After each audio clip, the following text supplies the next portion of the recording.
So there are professional biographies available on the website, but I've learned over the last 2 days this is a group who loves a story. And not only that, but as Reverend Butler was reminding us, your story and your bio are more textured than what you might share professionally. So I'd love to open it up to you all to tell us a bit of your story, your why, where you came from, and what inspires the passion with which you teach.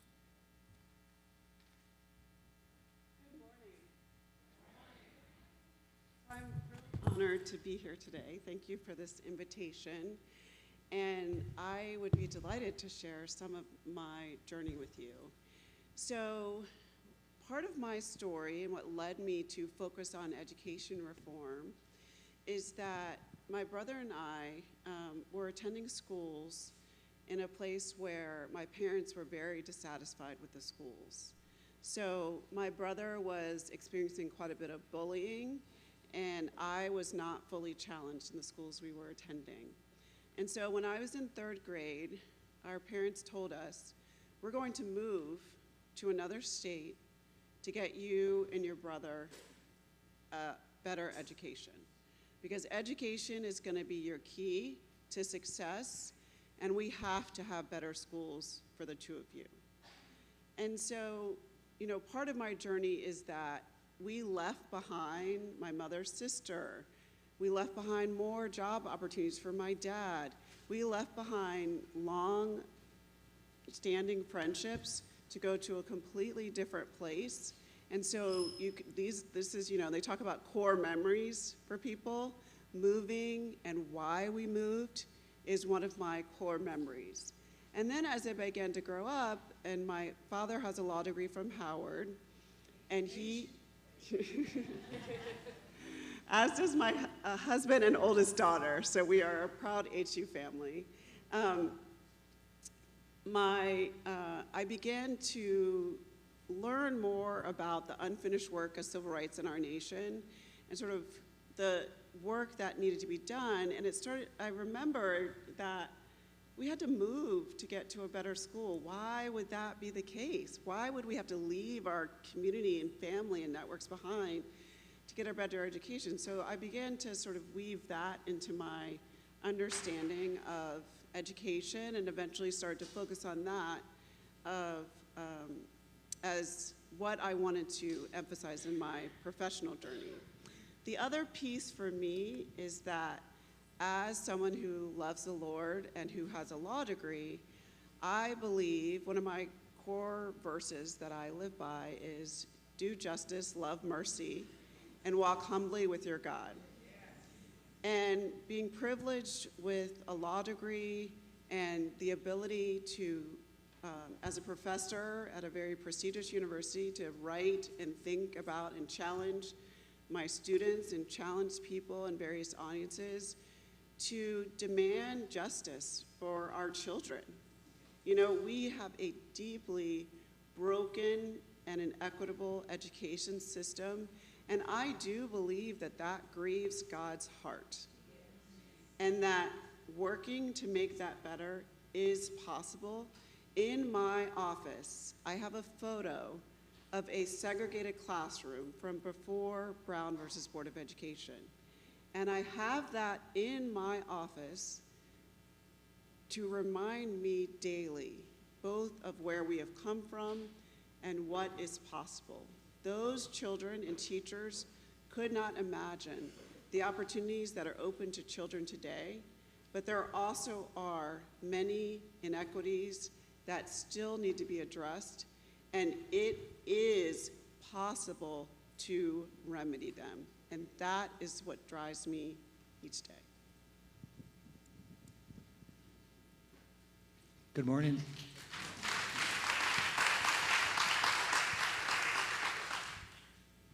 Good morning.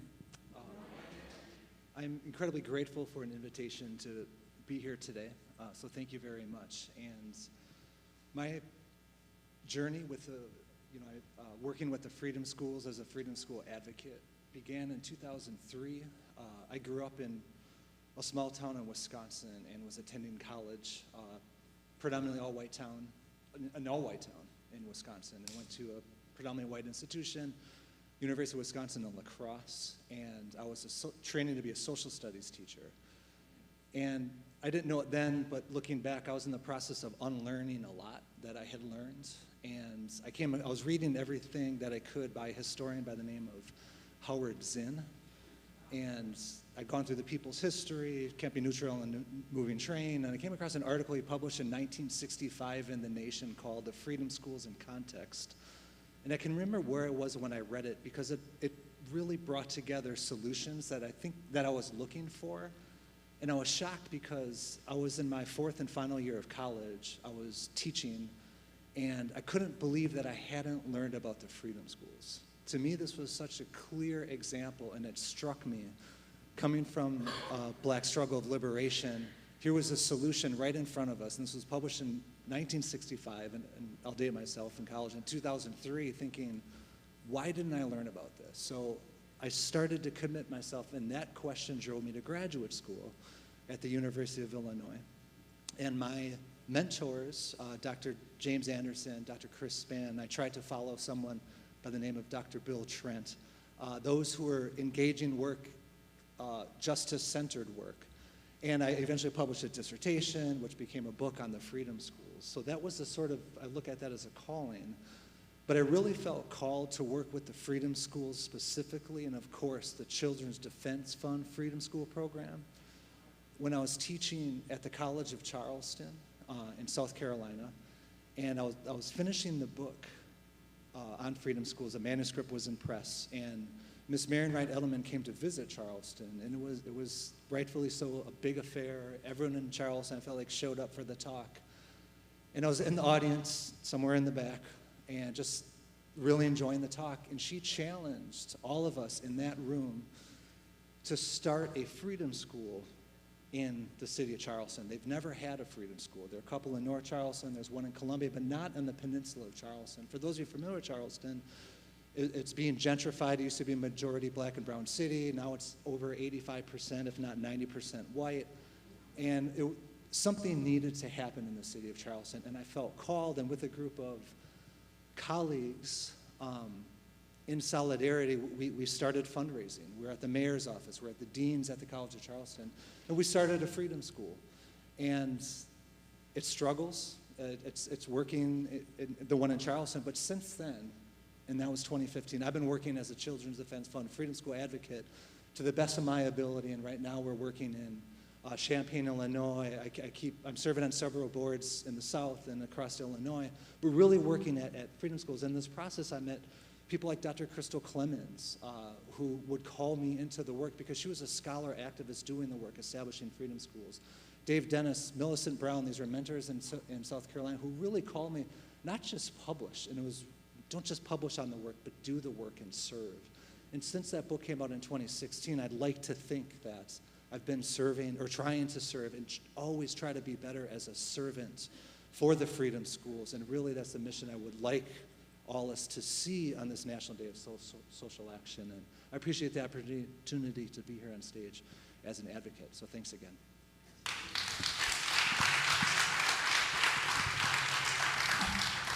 Thank you both. I do want to keep the scholars at the center and keep with this theme of National Day of Social Action just a little bit more, and specifically youth-led activism historically. So can you share roles in which youth activists historically have played a role in bringing about change when it comes to the way we view and experience public education? Yeah, so I appreciate questions in advance, especially when I'm sitting next to a professor and a legal scholar. So. But when I read the question and thought about it and meditated and really thought about it, I couldn't help but think of the activists I met who were freedom school students and scholars in the 1960s. I'm not trying to plug my book. I get about 5 cents a copy, but I promised my daughters I might get them ice cream at McDonald's when I get home. So, but individuals and scholar activists I talked about in the freedom schools. Aurelia Mitchell, who was a freedom school student at the age of 13 in Holly Springs, Mississippi, really she demonstrated a penchant for writing, and she started writing for the Freedom School newspaper. And if you actually look at the work of historian William Sturkey and Crystal Clemens and Dr. Crystal Sanders talk about civil rights newspapers published by youth in the freedom schools. It was the largest source of information about the civil rights movement in a state like Mississippi, because either adult publishing were too timid or intimidated and terrorized not to publish. It just wasn't published about. So youth were actually picking up the work of reporting on the movement. And a young scholar by the name of William Mitchell began calling out the mayor of Holly Springs, Sam Coopwood, in editorials in a freedom school newspaper that adults would have been fired for, but she's writing with conviction and passion and speaking truth to power. Miss Mitchell later goes on to establish the Mid-South Tribune in the city of Memphis, an independent newspaper, and she's later invited to the White House to continue to speak truth to power as a member of the Black Press Corps. And just the arc of her career as a freedom school student to activism just really, I think, gives us an example of what this looks like. I'm also thinking of the work of Barbara Johns in Prince Edward County, Virginia. In the spring of 1951, she led the entire high school in Farmville, Virginia, Robert R. Moton High School, and she led her classmates on a strike to downtown Farmville. And this is in 1951, before Brown. And what does Miss Johns do? She doesn't know what to do, but she goes downtown. She knows what to do, but they organize to call the NAACP as high schools, and they call and say, we are afraid of being expelled. It's our senior year, and we're walking out in protest of white supremacist policy, a lack of resources, and she helped start a movement. The NAACP, specifically Oliver Hill and eventually Thurgood Marshall, visit the striking scholars in Farmville, Virginia, and they become one of the 5 cases that leads to the Brown decision. So these are movements, these are ideologies of resistance and joy demonstrated by youth that are inspiring adults. And I can't help but think of these historic examples of youth and really try to lean into their voices, to have the conviction, but also know it's going to be okay when we continue to speak truth to power, because that's what Freedom School youth are asking us to do today. Thank you. Yeah, so to pick up where that story of resistance left off, I think of the Little Rock Nine. And my husband and I have 3 daughters. And I just think about, I taught that case for years, and then I got married and had children, and I think about the courage it took to put, they're always your babies, right? To put their babies in harm's way. Come on. I mean, it gives me chills just thinking about it. And so, the law takes action to bring it to reality. The law sits dormant without actors, right? But those families who stood up to, the pictures of people screaming at them, the hatred on their faces, those Little Rock Nine, are just heroes and brave to step into that, right? But then I also want to make you aware of students in San Antonio, Texas, who walked out of Edgewood High School, kind of similar vein of Barbara Johns and those in Virginia, where I currently live. Students in Edgewood High School in Texas walked out in the early 70s to protest the poor resources and low quality of their schools that led to a Supreme Court case called San Antonio Independent School District versus Rodriguez, shorthand Rodriguez. The Rodriguez case is what all scholars call it. But the case eventually got the parents to come together and say, the funding disparities between our school, which was overwhelmingly Mexican American, and some African American students, and neighboring schools in Alamo Heights, a wealthier, whiter neighborhood, are not only unacceptable, but unconstitutional. And they brought that case to federal court, where they initially won, but the Supreme Court in the Rodriguez decision ultimately said, you do not have a right to a federal constitutional right to education. And these disparities do not have constitutional implications. And one of my personal missions is to make the Rodriguez case as vilified as the Plessy versus Ferguson case. Every child should have a constitutionally protected right to a high quality education, and they do not have one today. Thank you. And so that's one of the cases that we gave to our scholars to learn about. But it blew my mind. And in April, we brought Ella Baker trainers down here who work to train servant leader interns in their facilitation. And we asked the question, do you believe that a right to an education should be federally guaranteed? And there was a scramble in the room, and people were like, I don't understand the question. Are you saying, is there or should there be?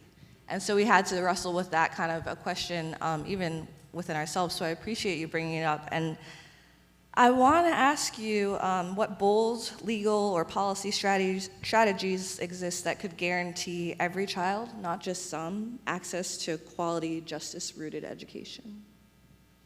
Yeah, so I've already sort of previewed one of them. I do believe every child should have a federal right to a high-quality education. And it's important to understand that that would not federalize our education system, but it would set a floor underneath our systems to bring up some of this low-quality, third-world education that we are tolerating within our borders. Like, we not only tolerate it, we perpetuate it year after year. And so the idea that we should have some floor of educational opportunity protected by a federal right to education, I believe, is long overdue.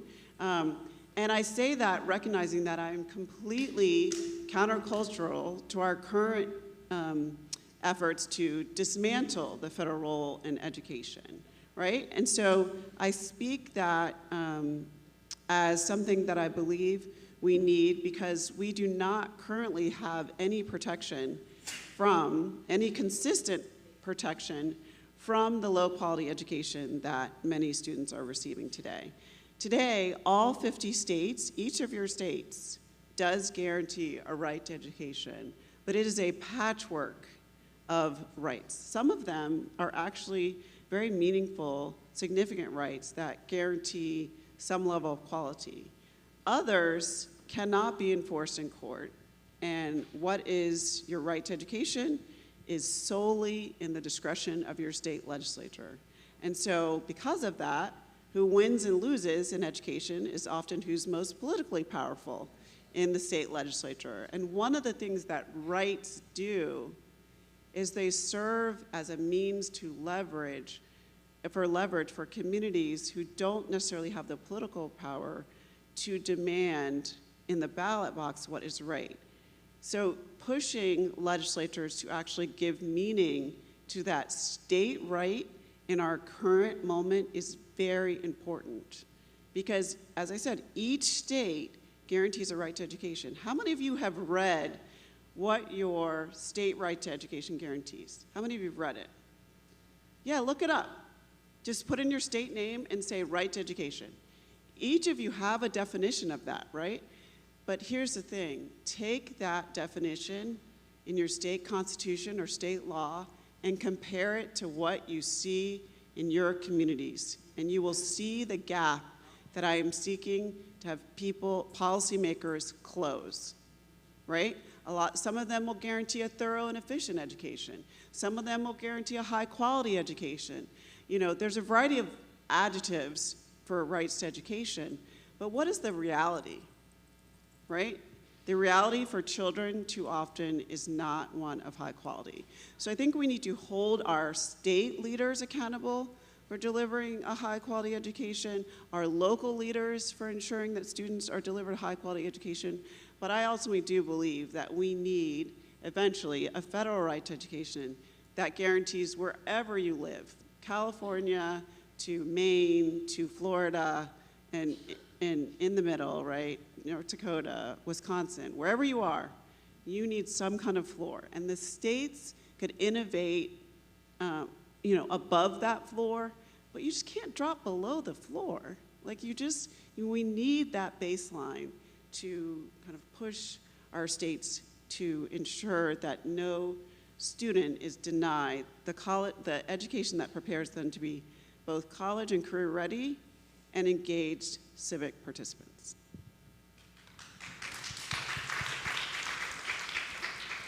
Thank you. And so, yeah, with this current administration, federal is where we want to get, but I heard you say that state and local is maybe somewhere we can work for now. And I heard somebody yesterday say common sense isn't always that common. And so in the same vein, public education isn't necessarily always in the system, it's public. So I wanted to go back to you, Dr. John Hale, and ask how we can reclaim this spirit of the original freedom schools today, where education is both resistance and renewal. Sure.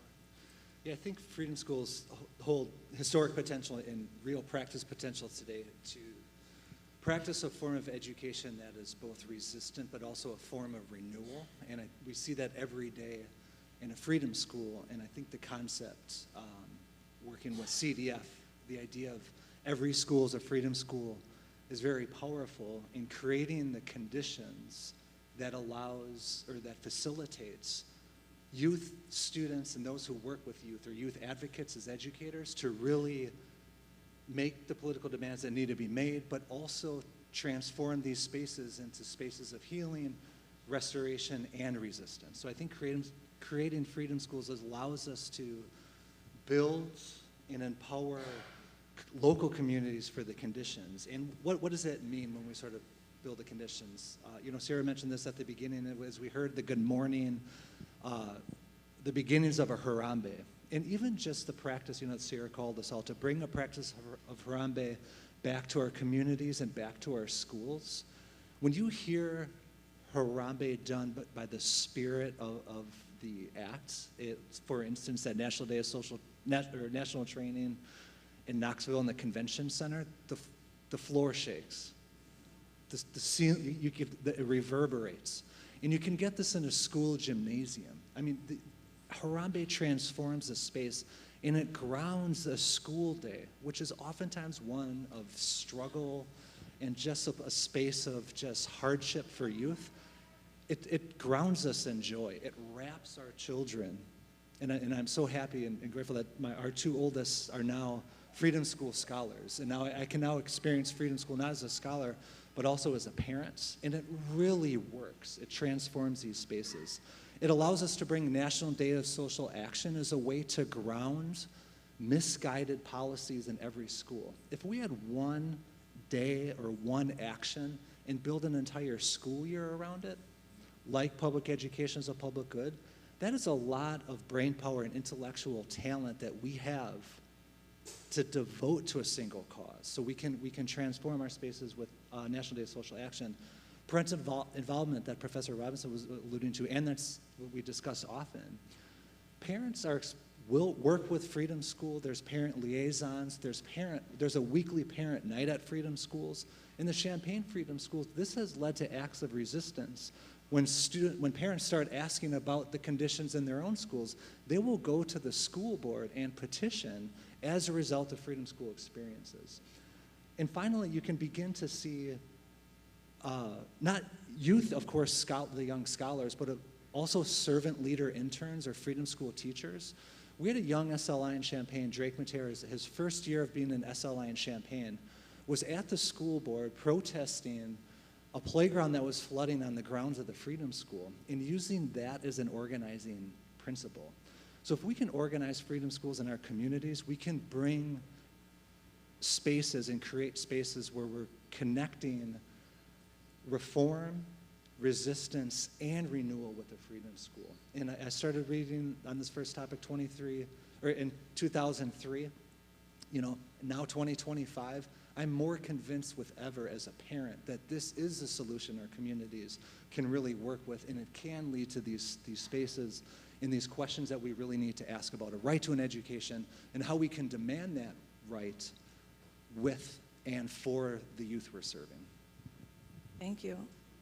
So some of the themes that I've heard today or yesterday when people are asked about concerns that they have, and Dr. Butler, again, I have to reference you, when you took your congregation on that march, and scholars talked about, or you said their parents were saying, don't go to a place that's meant for you to be safe and joyful because there's ICE, or there's gun violence, or there's punitive practices in schools.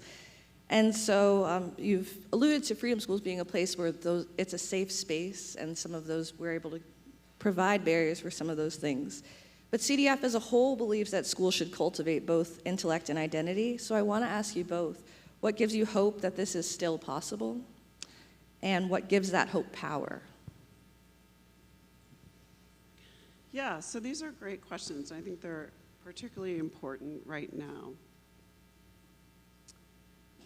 So I think one of the ways to put power behind our hope for our children is to learn our history, right? So one of the things I teach my law students about at the University of Virginia School of Law is the laws that prohibited teaching slaves to read. Why did they need that? And why did Virginia have to pass 3, right? Because usually if you're trying to get something done, you pass one good law and you get it covered, right? That is because not only were the slaves learning to read, or the enslaved laborers learning to read, but whenever they would pass a law saying you can't do it this way, well, they're like, well, they're going to do it that way. They were determined to learn to read because literacy is one of the keys to freedom. And I do not say that just as reading literacy, I also mean numerical literacy. Having that literacy is a key to liberation, right? And so what I love, if you read these laws, you might think it's a very dark story, and it is, one of hatred, one of like, well, we can't let them read because then they'll know, right, their power. Then they will know and rise up. But the fact that the Virginia legislature had to pass a law 3 times shows you that the enslaved laborers were not reading for an answer. And I love that because, I am certainly living in far more comfortable circumstances than those enslaved laborers. So I sure as heck better have more determination and resistance and persistence than they did. So teaching our history to our children, teaching the stories of the Little Rock Nine, because our schools are not doing a good job of that, right? One of the things that when the pandemic shut down our daughter's schools, I said, well, we about to go to Black Mama School. Like, we're about to have our own school up in here. So we required our daughters to prepare reports on Black women in history so they would know the steps that they were walking in. And we recorded them doing that so they would remember who they presented on, and they were like, Mom, our other friends are not required to do reports right now. And I was like, I'm not their mama. Like, that is irrelevant to me. Like, how is that relevant? And then they further were like, and we hear our Black friends are also doing lots of reports. And I was like, yeah, because we understand that we cannot waste a minute in teaching our children. We cannot, right? And so I do believe that in understanding where we have come from, we can see that we can push past this current moment to one where we have schools, districts, states, a nation that recognizes not only the human dignity of every person, but who understands that a high-quality education is in our interest. That's my answer. Thank you. Did you want? Yeah, I think about the question about, what gives us hope, and of course, thinking about those on the ground doing the work, who we're working with, who are the organizers in our communities who implemented and can work with the Freedom School model and who have done the work, who know to teach the history and know how to teach it well. So I'm thinking of, executive directors of Freedom School I've worked with, and recently in Champaign, Illinois. Our executive director is currently Miss Cecily Thomas. Miss Cecily Thomas started out as a Freedom School scholar in Champaign. The original Freedom School in Champaign started as a result of a court decision that elders in the community sued the school district because schools in rural central Illinois were not desegregated, and they demanded a Freedom School. So Miss Cecily Thomas, who is now an executive director of Freedom School, has grew up in a model of resistance, knowing to teach Black history, knowing to wrap around her own children, but all children, as a way to provide an education that all communities need.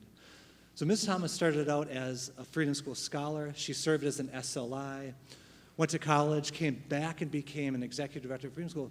To me, it demonstrates an intergenerational sharing of knowledge, passing down information to show us that the model's working. Through people like Ms. Cecily Thomas, we can see the trajectory between Freedom Schools in the 1960s and Freedom Schools today.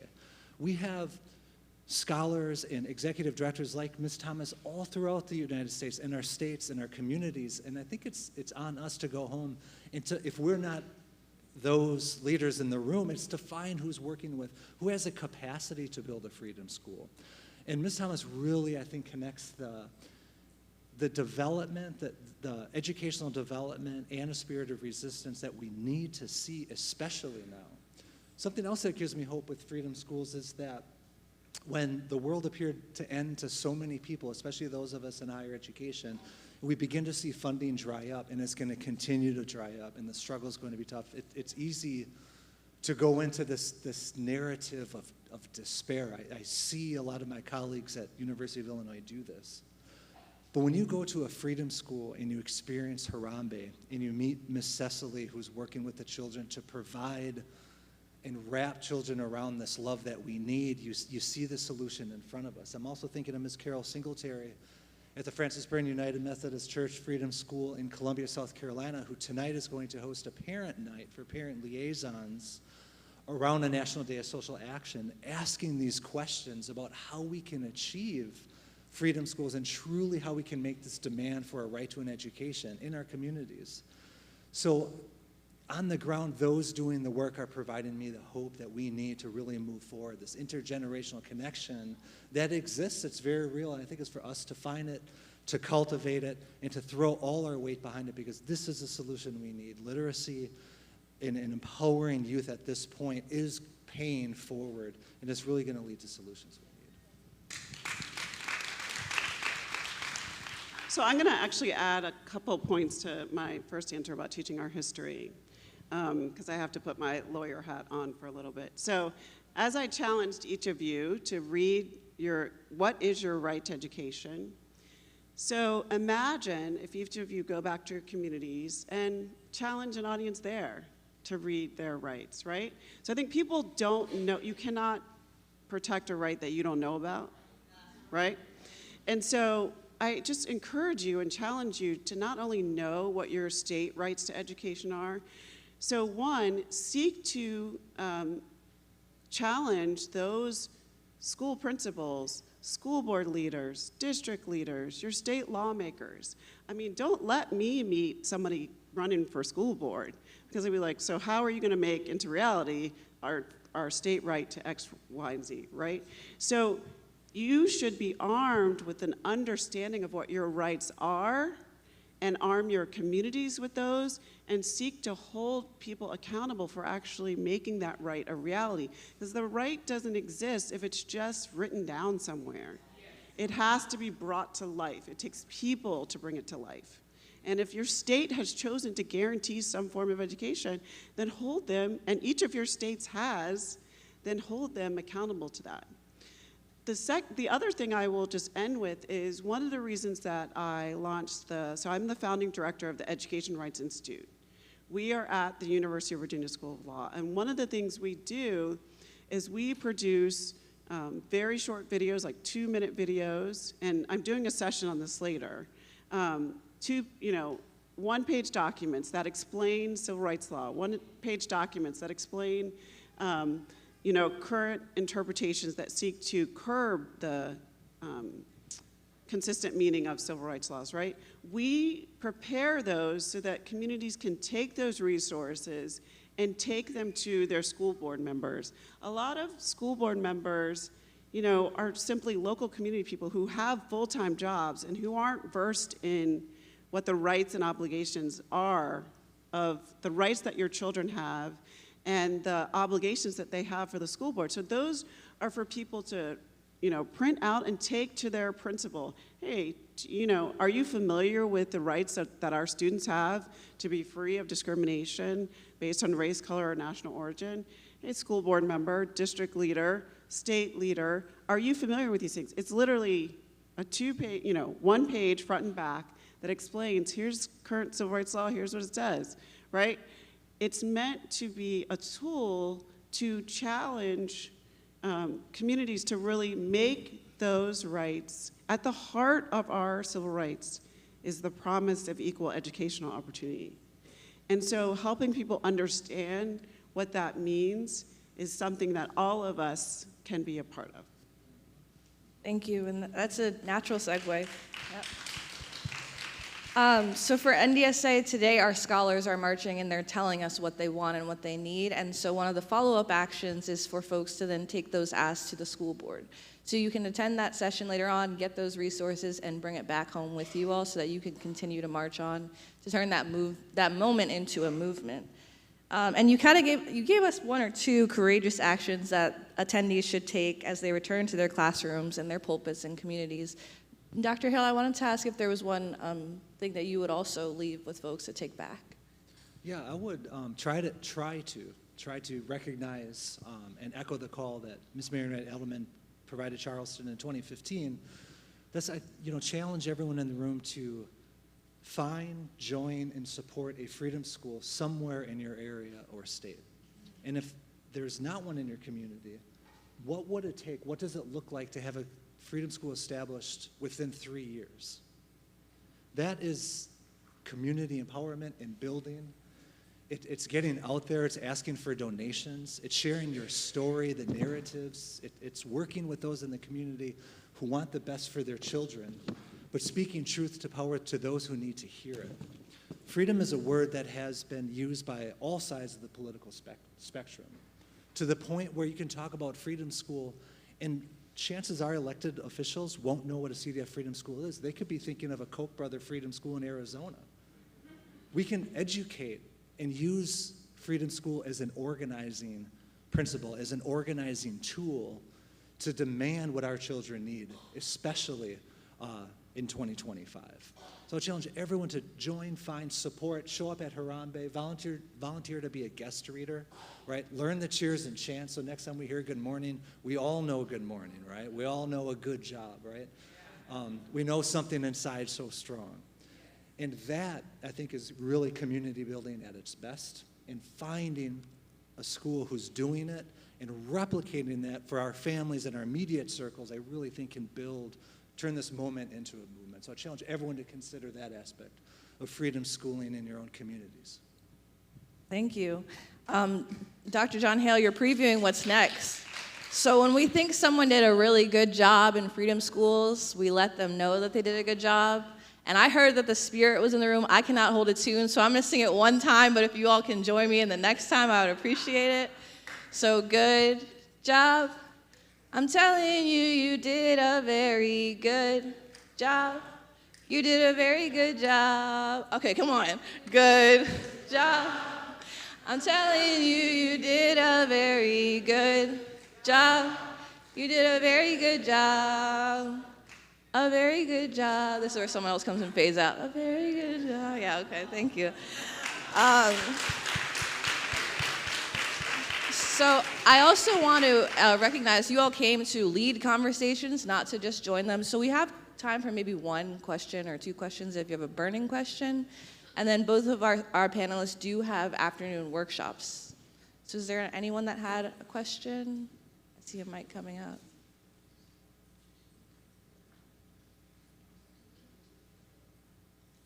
Okay. Okay. I'm not going to be at either one of your sessions this afternoon because it's in one.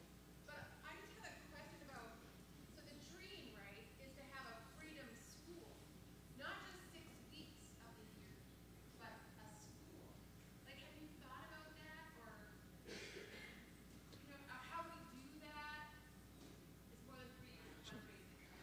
Yeah.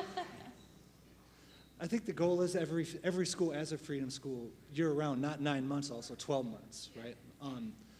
There's some examples. CDF has a freedom charter school in Washington, D.C. I won't get in, the politics of school choice yet, but there are some examples that CDF models for us to follow. And also, if we follow the tradition of freedom school, it's to go to the school board and make the demands to practice and replicate what we learn in freedom school and bring that back to the schools that we begin with in the fall. Bring back Harambe, bring back National Day of Social Action, bring back guest readers, who are parent liaisons, right? So there are aspects of the freedom school model. Once we start, the 6-week is sort of a model, and the goal is to take that model and entrench that in every part, every fiber of every school day. Every school of freedom school, and I think that's how we do it. We start with the 6 weeks and we build that out. And there are examples, you'd be happy to follow up by email, or there are examples where people who do that. Even in South Carolina, we see elements of freedom school libraries, Harambe, part of the regular school year. So these examples and models do exist for us to follow. Yeah, and just to build on that idea of freedom schools, freedom schools are also places that are free from things like discrimination. And so this is why the Education Rights Institute creates resources that you can use for your local school district to help educate teachers. You can give it to your child's teacher. You can give it to, you can equip the parents that to say, where there's a concern that comes up. It might be, wow, we're noticing that discipline, when it's administered, tends to be harsher for Black boys, for instance. That is actually not consistent with, longstanding civil rights law. Let's address that. And so, understanding people's rights and the protections that are available, that is particularly important.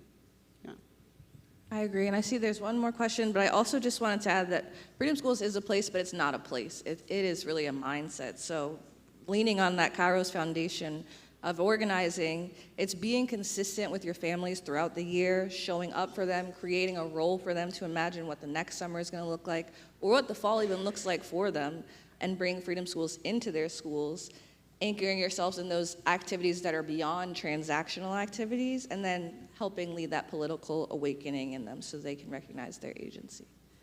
And if you wanted to do a last question. Really quickly, hopefully this will turn on at some point. Here, I'll run you this.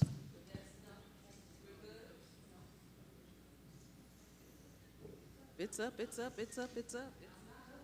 All right, so good morning and thank you both. I was texting with one of my friends and colleagues in Charleston who told me to tell you hello, John, that's Audrey Starks Lane.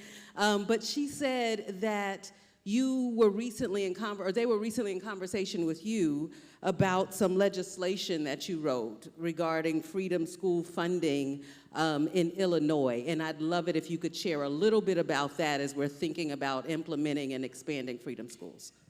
Sure. And I'll try to give a burning answer to match my how I feel. Yes, I was part of legislation in Illinois, and I wanted to focus on solely joy and renewal. We worked with Black Caucus in Illinois to write part of their COVID spending 3 years ago, to write into the legislation Freedom School grants, which communities across the state of Illinois could apply to receive it. As a result of that 1-year funding, we were able to establish 52 freedom schools across the state of Illinois.